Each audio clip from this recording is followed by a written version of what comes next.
kjo përshpejton atë rrugtim të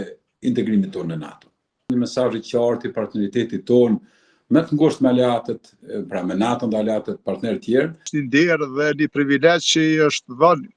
Republikës tonë dhe ushtrisë tonë. Me këtë ushtrim, por edhe shtete vazhdueshme, Shtetet e Bashkuara të Amerikës, edhe vetë NATO-s e Shtetet NATO-s e përforcojnë shumë pozitën ndërkombëtare të Kosovës, që tregon edhe seriozitetin me cilin trajtohet integriteti territorial i Kosovës, po edhe gatishmëria e Kosovës me forca ushtarake, sepse me këtë përfundim të këtij ushtrimi, me validimin e regjimentit të tretë, ne kalojmë në fazën e fundit pra të procesit 10-vjeçar të ushtrisë Kosovës, pra të tranzicionit në ushtrinë e Kosovës. Pjesa tjetër mbetet më shumë është diplomatike, që nuk varet nga Ministria e Mbrojtjes apo nga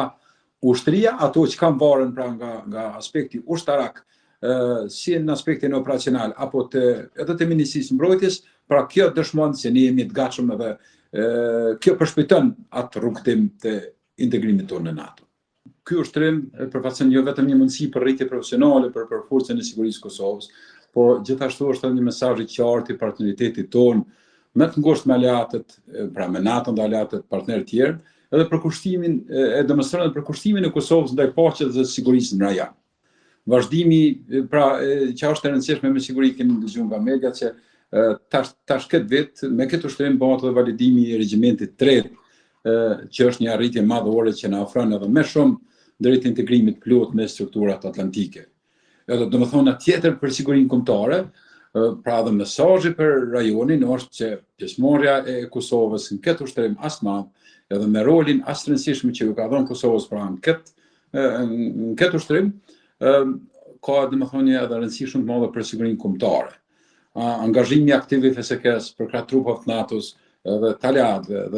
dhe gjithë partnerëve nuk ka të bëjë vetëm me rritjen e kapacitetit mbrojtëse operacionale të FSK-s, po gjithashtu dërgon edhe mesazhin e qartë për stabilitetin, por edhe për gatishmërinë tonë pra në rajon. Ka rëndësi shumë të madhe, sepse në një të ardhme, të afërme,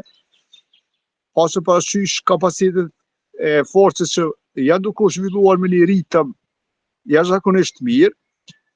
me një politikë të mençur, do të shkurtonte rrugën për anëtarësim në NATO. Thjesht Amerika dhe ushtria amerikane na i ka hapur dyert edhe me këtë rast, me pranimin e forcës sigurisë Kosovës në këtë ushtrim edhe përzgjedhjen e territorit Kosovës për mbajtje të ushtrimit, pra në Gjakovë është i dislokuar me komanda e divizionit 28 amerikan. E kjo do të na ndihmonte shumë që rruga për anëtarësim në NATO të jetë edhe më shkurt, ashtu qysh ne dëshirojmë. Është e rëndësishme veçantë përfshirja e forcës sigurisë Kosovës në ushtrimin e madh Defender 2025. Edhe më shumë se kjo është përzgjedhja dhe vendosja që ky ushtrim të mbahet edhe në Kosovë. Pra është një nder dhe një privilegj që i është dhënë Republikës tonë dhe ushtrisë tonë. Patyshim që edhe në aspektin profesional të zhvillimit të forcës ky ushtrim do të ndikon shumë, sepse gjatë këtij ushtrimi do të shohim përvoja, do të marrim përvoja nga ushtria amerikane dhe ushtritë e tjera të NATO-s që janë pjesëmarrëse. Po ashtu sistemet e armëve të reja që Kosova është furnizuar kohën e fundit, ndër vite do të kenë mundësi të aplikojnë, të përdorin